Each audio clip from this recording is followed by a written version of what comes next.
بسم اللہ والصلاۃ والسلام علی رسول اللہ۔ نبی رحمت صلی اللہ تعالیٰ علیہ وآلہ وسلم نے ارشاد فرمایا، من سب علی فقط سبنی، جس نے علی کو گالی دی اس نے مجھے گالی دی۔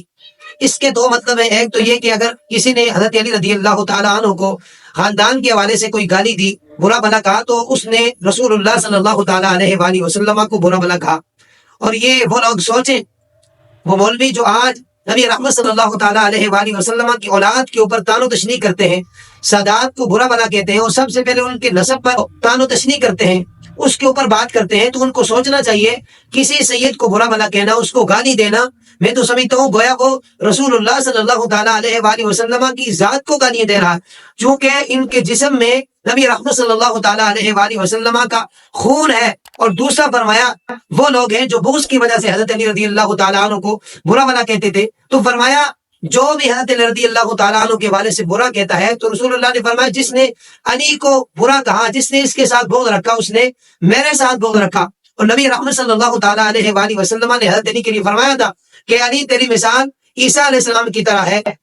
تیری وجہ سے بھی دو لوگ گمراہ ہو جائیں گے، جس طرح عیسیٰ علیہ السلام سے کچھ لوگوں نے محبت کی اور اتنے آگے چلے گئے کہ ان کو ابن اللہ کہنا شروع کر دیا، اور کچھ ایسے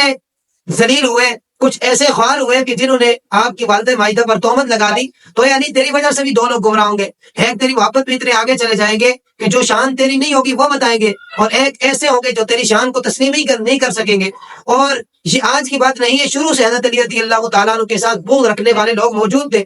اب آپ کا جو مزار پاک ہے وہ بھی پوشیدہ رکھا گیا، آپ کی قبر پوشیدہ رکھی گئی، یہی وجہ ہے کہ اس وقت خارجی عروج پر تھے، اس ڈر کی وجہ سے کہ کہیں آپ کے جنازے کو نکال کر اس کی بے حرمتی نہ کر دیں۔ اور ایک زمانہ وہ بھی تھا بنو امیہ کا کہ جس وقت حضرت علی رضی اللہ تعالیٰ عنہ کو ممبروں پر گالیاں دی جاتی تھی، اور اس بات کو تاریخ الخلفاء کے اندر امام جلال الدین سیوطی علیہ رحمہ نے بھی ذکر کیا، اور باقی بھی آپ تاریخ کی کتابیں اٹھا لیں تو یہ بات آپ کو مل جائے گی۔ آپ فرماتے ہیں کہ اس برے فعل کو، اس برے کام کو ختم کیا حضرت عمر بن عبدالعزیز علیہ رحمہ، آپ نے اپنے زمانے کے اندر خطبے سے یہ چیزیں نکالی اور فرمایا کہ ان اللہ یأمر بالعدل والاحسان، خطبے کے اندر یہ آیت پڑھی جائے۔ اور نبی رحمت صلی اللہ تعالیٰ علیہ وآلہ وسلم نے فرمایا تھا، اے علی سوائے مومن کے کوئی تجھ سے محبت نہیں کر سکتا، اور سوائے منافق کے کوئی تجھ سے بغض نہیں رکھ سکتا۔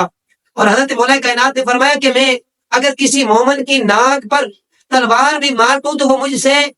بغض نہیں رکھ سکتا ہے، اور اگر کسی منافق کے سامنے آپ فرماتے ہیں کہ میں سونا چاندی سب کچھ ڈھیر کر دوں تو پھر بھی وہ مجھ سے محبت نہیں کر سکتا ہے۔